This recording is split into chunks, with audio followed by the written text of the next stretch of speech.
Hello, everybody. This is Steve Robinette here at Blaze Performance Solutions. And I want to apologize. What we found out was we had a little trouble on the recording for about the first 15 minutes. So what we're going to do is I'm going to go through that first 15 minutes up to where we started the worksheet. And for those of you who are rewatching it again, watch this one first, and then we'll have both of them there for you so that you can watch the second one to get the whole training. And for those that are new, that's why it's split up a little bit. So I apologize, but I will dispense from going through the welcomes because we already did that, and you know that you're welcome. And we'll jump into the first slide. Okay.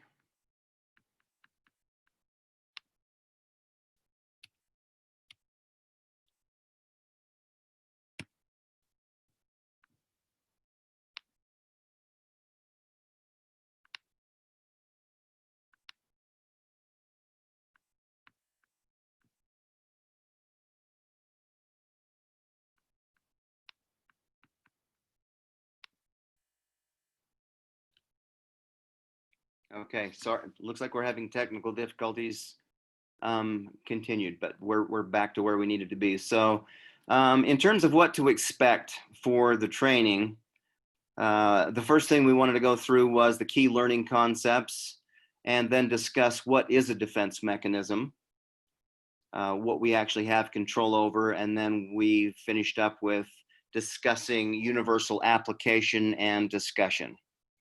So what I'm going to go through in this first part is the key learning concepts, and then actually what a defense mechanism is, and that should catch us just about up to where we're at, okay? So the key learning concepts, and the reason I bring these up is it's something to keep in your mind as to what we're trying to cycle back to and learn as we go through each individual component of these key learning concepts. As we're going through this, remember back and say, okay, for example, what is a defense mechanism? Cycle back to this and say, okay, I have the definition, now we'll expand it as we go. So a defense mechanism is something that operates for the most part at the 99.9 percentile at an unconscious level and helps ward off high stress, high emotional situations. And oftentimes we call these coping mechanisms when we feel that our emotions are becoming damaged or hurt, or we're about to defend ourselves. Nobody likes that feeling. And so I gave a little example of a good friend of mine who had some learning disabilities when he was young. And so I believe he was in junior high, middle school, and he had some learning disabilities, one of which was dyslexia. So he had a difficult time reading and really hated to read out loud.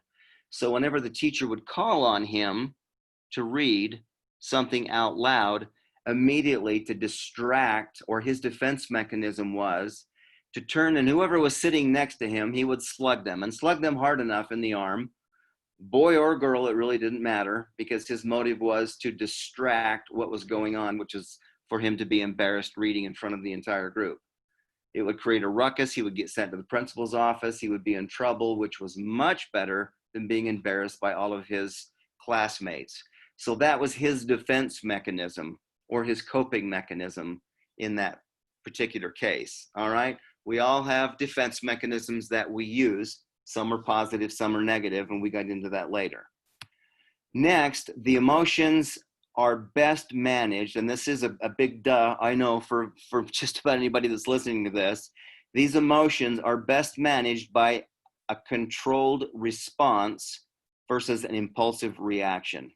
So I know we're saying, no kidding, right? Easier said than done, but there's a big difference between a response and a reaction. And I believe I discussed this a little bit later, but just so that we're kind of on top of this ahead of time, and just in case, a response is something that we practice. A reaction is something that happens. Oftentimes we wake up in the morning and we have one of those days ahead of us, or we didn't get a good night's sleep or had a bad day before, and we'll wake up and say, I just cannot deal with this. I know there's times that I've hit the snooze button so hard I think I broke my clock, just because I didn't want to get up and face the day that bad. But when we get up in that type of a mode and say, I just need to get through this day no matter what, oftentimes what happens is we go into our day in reactive mode. So stuff comes flying at us all day long, and we spend our entire day swatting at those things that are flying at us. We're reacting to the day. And at the end of those days, we generally feel exhausted, worn out, drained, unproductive. And of course, when we go to bed and set our clock to get up for the next morning, we think, if I got to do that all over again, is this what my life has come to, right? So in sort of in comparison to that, when we have a game plan that we'll learn a little bit as we go along here, but we'll dive deep into in 2 weeks as we each build our game plan, how to learn how to have a controlled response to any given situation, particularly those that are repetitive, that we have happen to us on a regular occasion. How can we have those days where we feel controlled, we respond, we interact in a much different way? We come home on those days oftentimes feeling much more productive, much more oftentimes even energized, and looking forward to our next day. So keep that in mind as we're talking about the difference between staying controlled or just entering into our day in reactive mode. And third, the emotions, these high intensity, high pressure emotions and feelings that hit us during these situations in our days are they're universal. They hit us in every area of our life, at work, at home, in the community, in our churches, wherever we're at. These can crop up and affect us in these ways. Sometimes for example, I can have a day at work where I've controlled myself very well, but the tank's low when I get home, and I haven't handled the kids as well as I probably wished I could have, and have been trained up over the years by my wife. She's a very good coach. So they're universal, and they are not just for those things at work. So the next piece is what actually is a defense mechanism. So go back to the key concept, and let's describe it here. We see these officers or agents, and what they are portraying is they're ready for combat. They have been trained for hand-to-hand combat. They have weapons. They have probably sticks and pepper spray and cuffs, and they have guns, and they have Kevlar jackets in case they're shot at to help protect that, and visors and helmets and all the things that you see to protect them from physical harm. Well, when we're talking about a defense mechanism, in this case, we're talking about the things that we have or that we can acquire to protect ourselves from emotional harm or damage. Nobody likes their feelings hurt. Nobody likes to be attacked, whether it's physically or verbally or emotionally. And so we all put our guard up and call them coping mechanisms.